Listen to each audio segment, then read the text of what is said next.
نبض حياتي قرآني طهر ذاتي قرآني عصمة أمري قرآني طوق نجاتي قرآني نبض حياتي قرآني طهر.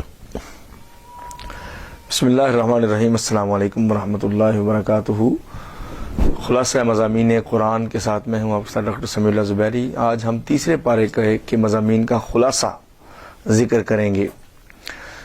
اعوذ باللہ من الشیطان الرجیم. بسم اللہ الرحمن الرحیم. تلک الرسل فضلنا بعضهم على بعض منهم من کلم اللہ ورفع بعضهم درجات. یہ اللہ کے پیغمبروں کی شان سے شروع ہوتا ہے کہ یہ اتنے عظیم پیغمبر ہیں کہ ہم نے ان میں سے بھی بعض کو بعض پہ فضیلت دے رکھی ہے.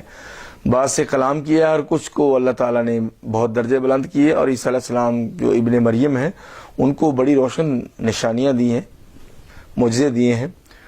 اور اس کے بعد پھر لوگوں نے اختلاف کیا, حالانکہ بینات اور نشانیاں معجزات ان تک پہنچ گئے تھے, پھر بھی یہود اور نصارہ نے اختلاف کیا. اور اس تیسرا پارہ جب شروع ہوتا ہے اس کے فوراً بعد اللہ کے راستے میں خرچ کرنے کا ذکر آ جاتا ہے کہ اس دن کے آنے سے پہلے خرچ کر لو جب کوئی چیز کام نہیں آ سکے گی. پھر اس تیسرے پارے میں سب سے عظیم بات یہ ہے, سورہ بقرہ بھی جاری ہے کہ اس میں آیت الکرسی ہے, اللہ لا الہ الا هو الحی القیوم, جس کے 10 حصے ہیں اور جس کی اتنی فضیلت ہے کہ جو بندہ فرض نمازوں کے بعد پڑھے اس کے اور جنت کے درمیان میں ایک رکاوٹ صرف موت ہے. اور چیزوں کی حفاظت ہوتی ہے, بندوں کی حفاظت ہوتی ہے, فرشتے حفاظت کرتے ہیں آیت الکرسی پڑھنے سے. اور ایک عظیم آیت لا اکراہ فی الدین, دین کے معاملے میں کوئی زور زبردستی نہیں ہے. اور اس کے بعد حضرت ابراہیم علیہ السلام کا اور نمرود کا قصہ شروع ہو جاتا ہے. الم تر الی الذی حاج ابراہیم فی ربہ ان آتاہ اللہ الملک. اور اس کی کٹ حجتی کہ اس نے کہا میں بھی زندہ کر سکتا ہوں, ایک بندے کو مار دیا, دوسرے کو ریلیز کر دیا, چھوڑ دیا جس کو مارنا تھا. حضرت ابراہیم علیہ السلام نے کہا اس کو سمجھ نہیں آ رہی. فرمایا سورج اللہ مشرق سے نکالتے ہیں, تم مغرب سے نکال کے دکھا. فبہت الذی کفر, تو کافر مبہوت ہو گیا. یہاں یہ بتایا گیا کہ حوار ڈائلاگ کا اسلوب نبیوں کا طریقہ ہے, گفتگو ہوگی, بات چیت ہوگی, بات چیت سے مسئلے حل ہوں گے. تو حضرت موسیٰ کا فرعون سے مکالمہ ہے اور پیغمبروں کا اپنی قوم سے مکالمہ ہے. شیطان کا اللہ تعالیٰ سے مکالمہ ہوا, وہ بھی ہے. فرشتوں کا اللہ سے مکالمہ ہے. اور حضرت ابراہیم علیہ السلام کا نمرود سے مکالمہ ہے, توحید کی خاطر, دین کی خاطر. پھر ان کو آگ میں ڈال دیا گیا تھا, وہ اور صورتوں میں ذکر ہے. اس کے فوراً بعد بنی اسرائیل کے ایک پیغمبر کا ذکر ہے جن کا قرآن میں نام نہیں. او کالذی مر علی قریۃ وہی خاویۃ علی عروشہا, ایک عذاب والی بستی کے پاس سے گزرے. انہوں نے کہا یہ کیسے زندہ ہو سکیں گے لوگ کیا؟ تو اللہ نے پھر ان کو موت دے دی 100 سال. اور گدھے پہ سوار تھے, گدھے کو ساتھ باندھا, کھانا رکھا, جب اٹھے گدھا ہڈیاں بن چکا تھا. تو کہا کہ اپنے گدھے کی طرف دیکھو کس طرح ہم اس پہ گوشت چڑھائیں گے اور ٹھیک ہوتے ہوئے وہ صحیح سلامت زندہ ہو جائے گا. اور سالن کا ڈبہ کھولیں تو شادان فریش سالن موجود ہے.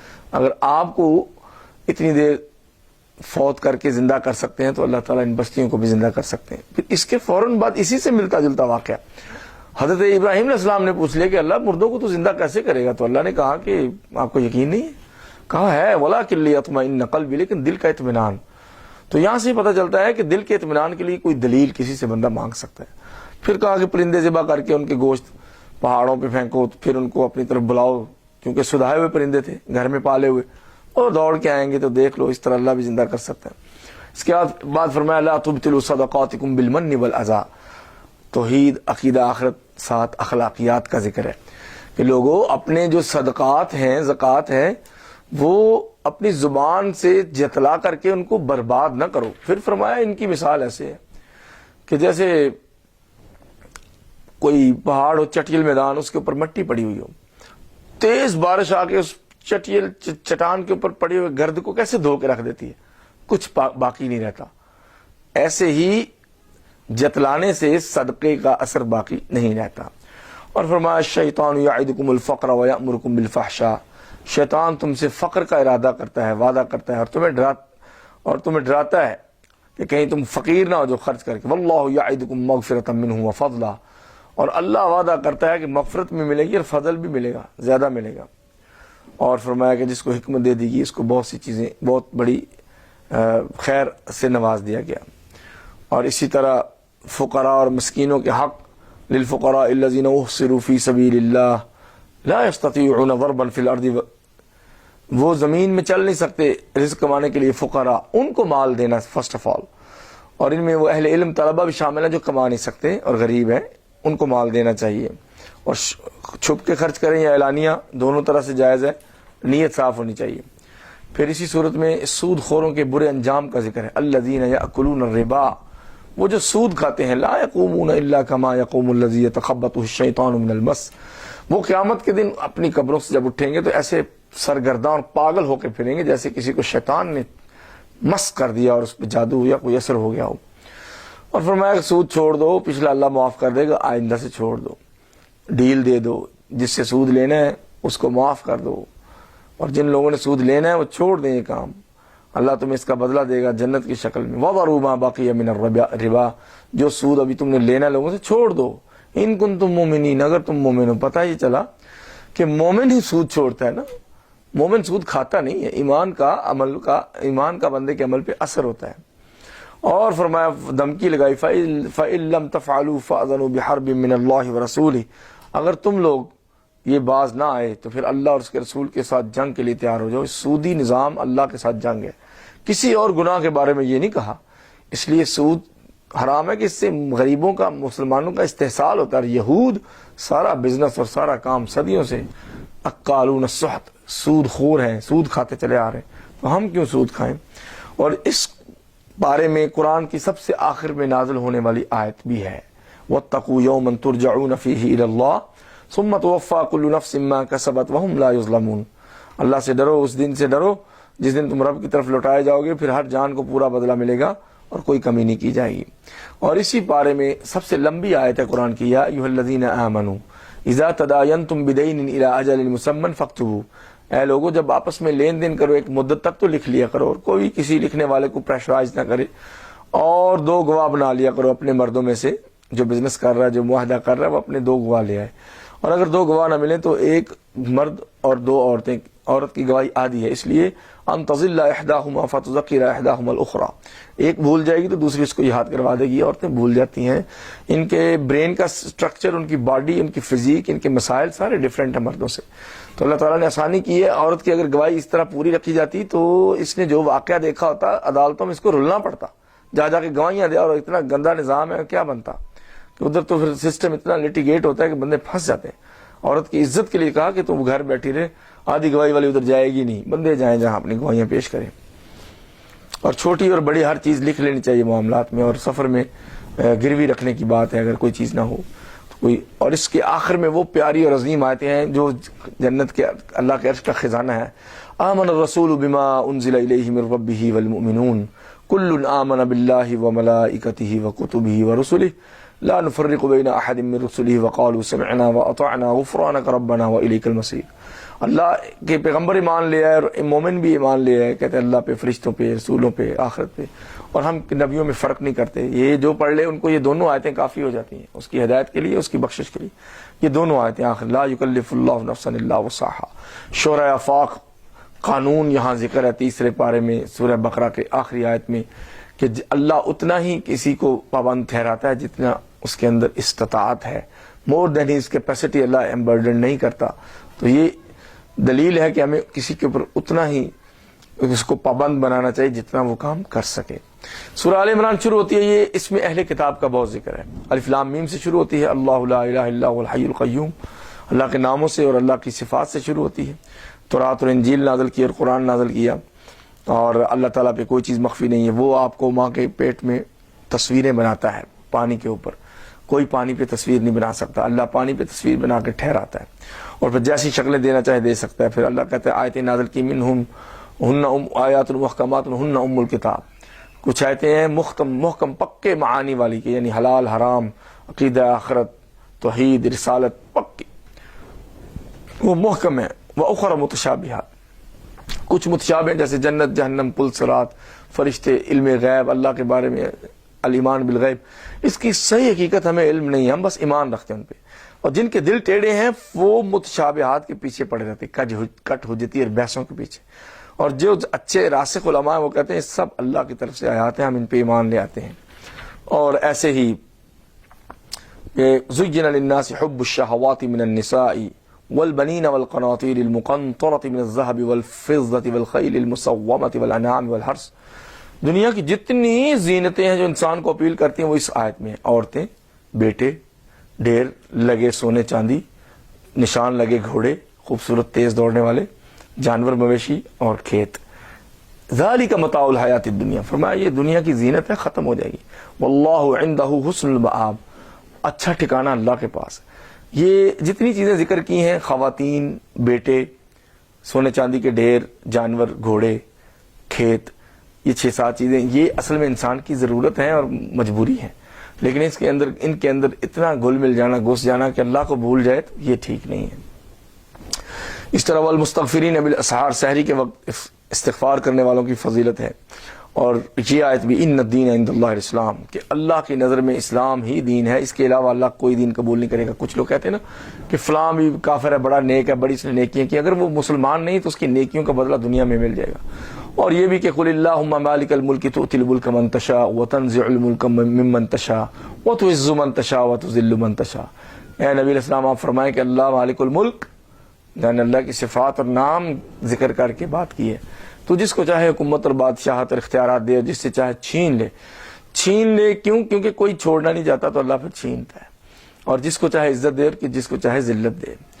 اور اسی طرح اس میں وہ بھی عظیم آیت، قل ان کنتم تحبون اللہ فاتبعونی یحببکم اللہ. اے نبی علیہ السلام آپ فرمائیں کہ تم لوگ اگر اللہ سے محبت کرنا چاہتے ہو تو میرے پیچھے چلو، اللہ تم سے خود محبت کرے گا. اور پھر جس نام پہ یہ صورت ہے وہ آل عمران، حضرت مریم کے والد. ان اللہ اصطفى آدم ونوحا وآل ابراہیم وآل عمران علی العالمین. اللہ نے آدم علیہ السلام کو، نوح کو، آل ابراہیم کو اور آل عمران کو پوری دنیا پہ فضیلت دی ہے. دیکھ لیں ہم نبیوں کا کتنی عزت کرتے ہیں، حضرت عیسیٰ کی عزت کرتے ہیں، ان کی والدہ کی. اور حضرت مریم کی ماں نے منت مانگی تھی، میرے پیٹ میں جو بھی ہوگا بیٹا میں اللہ کی راہ میں وقف کروں گی، دین کی خدمت کرے گا، مسجد میں بیٹھا رہے گا. تو وہ جب بیٹی پیدا ہوئی تو انہوں نے کہا یہ تو بیٹی ہوگی، بیٹی بیٹے جیسی تو نہیں ہوتی، کیسے باہر جائے گی. اللہ نے کہا کہ جو میں نے دیا ہے یہ تمہیں ابھی اندازہ نہیں کہ کتنی بابرکت. فَأَنبَتَهَا نَبَاتًا حَسَنًا. اللہ نے قبول عام دیا اور اچھی بوٹی لگائی، اچھی نبات یعنی ڈالی لگائی، اس میں سے اچھی نسل ہونی تھی عیسیٰ علیہ السلام. اور زکریا ان کے عزیز، وہ جب بھی آتے تھے مریم کو دیکھتے محراب میں تو ان کے پاس 9 کے پھل پڑے ہوتے تھے، سردی کے گرمیوں کے سردی میں. انہوں نے کہا تمہارے پاس یہ کہاں سے آ جاتے ہیں بے موسم پھل؟ قالت ہی من عند اللہ. تو چھوٹی بچی کی تربیت دیکھیں، کہتی ہیں کہ اللہ کی طرف سے آتے ہیں. یہ کرامت تھی نا ولی اللہ کی. ظاہر ہے اولیاء کے ساتھ کرامت ہوتی ہے، نبیوں کے ساتھ معجزہ ہوتا ہے. پھر یحییٰ علیہ السلام کا ذکر کہ حضرت زکریا کو اللہ نے کہا بشارت دی کہ ہم نے آپ کے لیے ایک ایسا بیٹا چن رکھا ہے جس کا نام پہلے سے کبھی کسی نے نہیں رکھا. اور پھر صبح و شام اذکار کو، اور 3 دن آپ گفتگو نہیں کر سکیں گے، یہ نشانی. ان کا میری بیوی تو بانجھ، انہوں نے کہا ہم دینے پہ قادر ہیں. ذالک من انباء الغیب نوحیہ الیک. فرمایا اے نبی علیہ السلام یہ غیب کی خبریں ہم نے وحی کی ہے. ما کنت وما کنت لدیہم اذ یلقون اقلامہم ایہم یکفل مریم. آپ ان کے پاس نہیں تھے جب مریم پیدا ہوئی تو سب نے کہا ہم کفالت کریں گے، کسی نے کہا ہم کریں گے. تو آپ ان کے پاس نہیں جب وہ قلم پھینک کے کرے ڈال رہے تھے. اور عیسیٰ علیہ السلام کی فضیلت کے جو پنگوڑے میں بول پڑے، وہ یکلم الناس فی المہدی. اور بزرگ ہو کے بھی وہ دانائی کی باتیں کریں گے. اور ان کو اللہ نے کتابت اور حکمت اور تورات اور انجیل سکھائی، اور بنی اسرائیل کا آخری رسول بھیجا. اس کے بعد پیغمبر اسلام عربوں کے رسول آئے آخری. اور ان کے چھوٹے چھوٹے مٹی کے پرندے بناتے تھے، اس میں سے پھونک مارتے تھے، اڑنے لگتے تھے. کوڑی پہ ہاتھ پھیرتے تھے، وہ جس کا جسم کوڑ زدہ ہوتا تھا صحیح ہو جاتا. مادر ذات جو نبینا بائی برتھ، اس کے آنکھوں پہ ہاتھ پھیرتے تھے، وہ اللہ کے حکم سے وہ دیکھنے لگتا تھا. تو یہ معجزے تھے. تو مردے کو کہتے تھے قم باذن اللہ، وہ زندہ ہو کے بات کرتا تھا، پھر فوت ہو جاتا تھا. اور کہا ان اللہ ربی و ربکم فاعبدوا. لیکن لوگوں بات سنو، ان سب کے باوجود میں رب نہیں ہوں. عیسائیوں مجھے نہ پوچھو، میرا اور تمہارا سب کا رب اللہ ہے. لیکن وہ مکر اللہ واللہ خیر الماکرین. انہوں نے اپنے نبی کے ساتھ مکر کیا، لیکن اللہ نے ان کے ساتھ کیا، اور اللہ خیر بہترین چال چلنے والا ہے. فرمایا ان مثل عیسیٰ عند اللہ کمثل آدم خلقہ من تراب. حضرت عیسیٰ کی مثال بھی آدم جیسی، ان کو مٹی سے پیدا کیا تھا. مٹی سے پیدا ہونے والا خدا تو نہیں ہوتا نا. یہ عقیدہ توحید. پھر آیت مباہلہ اس میں ہے، ندعو ابناءنا وابناءکم ونساءنا ونساءکم وانفسنا وانفسکم ثم نبتہل فنجعل لعنۃ اللہ علی الکاذبین. نجران کے عیسائی آئے نا 9 ہجری میں، تو انہوں نے کہا ٹھیک ہے، بات سنی، پھر مکر گئے. تو اللہ کے نبی نے ان کو مسجد نبوی میں جگہ دی، نماز بھی پڑھنے کی موقع دیا، مشرق کی طرف منہ کر کے نہیں روکا. بعد میں کہتے نہیں آپ پتہ نہیں سچے ہیں. تو اللہ کے نبی نے کہا آؤ پھر میں اپنی عورتوں کو بلاتا ہوں، اپنے بیٹوں کو، اور ہم اپنے آپ خود آتے ہیں، تم بھی بلاؤ. پھر ثم نبتہل، پھر ہم کہتے ہیں کہ جو جھوٹا ہے وہ برباد ہو جائے. مباہلہ کرتے ہیں، جیسے علماء بھی مباہلہ کرتے تھے تو جھوٹے کے ساتھ. اس سے پھر اللہ فیصلہ کر دیتا ہے، جھوٹے کو یا تو عذاب آ جاتا ہے یا کوئی فیصلہ ہو جاتا ہے. یہ مباہلہ ہے. پھر اس میں وہ عظیم آیت ہے، قل یا اہل الکتاب تعالوا الی کلمۃ سواء بیننا وبینکم الا نعبد الا اللہ ولا نشرک بہ شیئا ولا یتخذ بعضنا بعضا اربابا من دون اللہ. اہل کتاب آپ سے بات ہو سکتی، آؤ بیٹھیں، جو چیزیں ہمارے درمیان مشترک ہے اس پہ بات کر لیں، اختلاف کو چھوڑو. کہ ہم میں سے کوئی رب کے سوا کسی کی عبادت نہ کرے، اللہ کے ساتھ شرک نہ کرے، اور آپس میں دوسروں کو خدا نہ بنائے، بس ایک اللہ پہ آئے. اس پہ بھی وہ نصرانی نہیں آئے. فرمایا وما کما کان ابراہیم یہودیا ولا نصرانیا ولکن کان حنیفا مسلما وما کان من المشرکین. حضرت ابراہیم علیہ السلام کو یہودی کہتے ہیں کہ یہود تھے، عیسائی کہتے ہیں عیسائی تھے. آپ 2 دین، یہ تیسرا اسلام ہے، تینوں دین ابراہیمی ہیں، پہلے یہود، پھر نصارہ، پھر مسلمان. تو اللہ کہتے ہیں کہ وہ نہ یہودی تھے نہ عیسائی تھے، بلکہ پکے سیدھے مسلمان تھے، وہ شرک نہیں کرتے تھے، کیونکہ یہود و نصارہ میں شرک آ گیا. اور ان الذین یشترون بعہد اللہ وایمانہم ثمنا قلیلا اولئک لا خلاق لهم فی الآخرہ. جو اللہ کی آیتوں کو بیچتے ہیں، فتوے دے کے بیچتے ہیں، دنیا کماتے ہیں دین بیچ کے، قیامت کے دن ان کا کوئی حصہ نہیں ہے.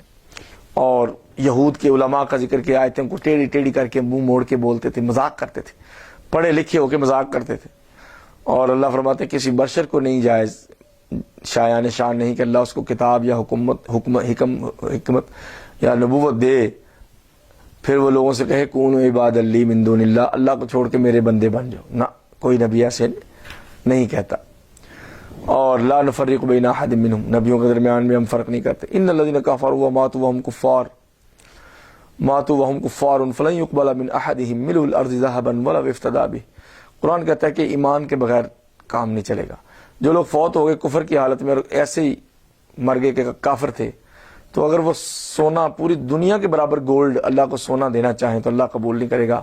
اولئک لهم عذاب علیم وما لهم من ناصرین. ان کے لیے دردناک عذاب ہے، ان کا کوئی مددگار نہیں ہوگا. ایمان کام آئے گا قیامت کے دن. اس کے بعد 4تھا پارہ شروع ہوتا ہے اسی سورہ آل عمران کا. تب تک کے لیے اپنے ہوسٹ ڈاکٹر سمیع اللہ زبیری کو ناظرین اجازت دیجیے. اللہ حافظ.